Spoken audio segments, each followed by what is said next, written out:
കൊല്ലത്തേക്ക് പോയാൽ കൊല്ലം ശാസ്താംകോട്ടയിൽ ഒറ്റയ്ക്ക് താമസിച്ചയാളുടെ മൃതദേഹം തെരുവു നായ്ക്കൾ ഭക്ഷിച്ച നിലയിൽ. വടക്കൻ സോമവിലാസം മാർക്കറ്റിന് സമീപം രാധാകൃഷ്ണ പിള്ളയാണ് മരിച്ചത്. ഇയാൾ താമസിക്കുന്ന ചെറിയ ഷെഡിലാണ് ഇന്നലെ വൈകിട്ട് ഈ മൃതദേഹം കണ്ടെത്തിയത്. മൃതദേഹത്തിന് ആഴ്ചകളോളം പഴക്കവുമുണ്ട്.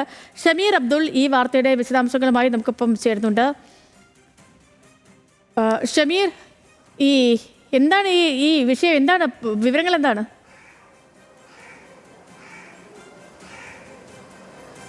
സേതുലക്ഷ്മി, ഇദ്ദേഹം മാസങ്ങളായി അല്ലെങ്കിൽ വർഷങ്ങളായി ഇദ്ദേഹം ഒറ്റയ്ക്ക് താമസിക്കുന്നയാളാണ്. വല്ലപ്പോഴും മാത്രമേ ഇയാൾ പ്രദേശത്തെ ജംഗ്ഷനിലേക്കൊക്കെ എത്തുകയുള്ളൂ. ക്ഷയരോഗ ബാധിതനാണ്. ആശുപത്രിയിലും മറ്റും പോകുന്നതിന് മാത്രം പുറത്തേക്ക് വരും. പിന്നീട് വീട്ടിൽ തന്നെ കഴിയുകയും വല്ലപ്പോഴും പുറത്തേക്ക് വരികയും ചെയ്യും. പക്ഷേ കഴിഞ്ഞ 2 ആഴ്ചയിലധികമായി ഇദ്ദേഹത്തെ പുറത്തേക്ക് കാണാതായതൊരു സാഹചര്യം ഉണ്ടായി. അങ്ങനെ ഇതിനിടയിൽ കഴിഞ്ഞ കുറച്ച് ദിവസങ്ങളായി പ്രദേശത്ത് രൂക്ഷമായ ഗന്ധം അനുഭവപ്പെട്ടു.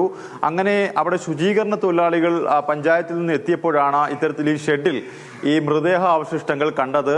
ഒന്നുകിൽ ഇദ്ദേഹം മരിച്ച ശേഷം ഇദ്ദേഹത്തിന്റെ മൃതദേഹം തെരുവു നായ്ക്കൾ ഭക്ഷിച്ചതായിരിക്കാം, അല്ലെങ്കിൽ ക്ഷയരോഗബാധിതനായ ഇയാളെ കൂട്ടമായി തെരുവു നായ്ക്കൾ ആക്രമിച്ച് കീഴ്പ്പെടുത്തിയ ശേഷം ഈ കൊലപ്പെടുത്തിയതാകാം എന്നുള്ളതാണ് ഇപ്പോൾ പോലീസ് പ്രാഥമികമായും കരുതുന്നത്.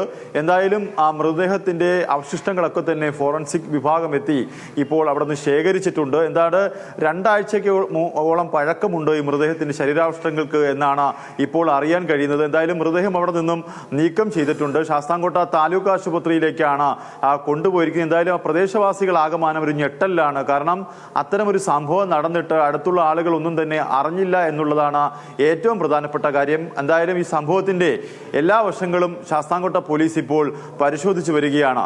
സേതുലക്ഷ്മി. ഓക്കെ ഷമീർ, ശരി.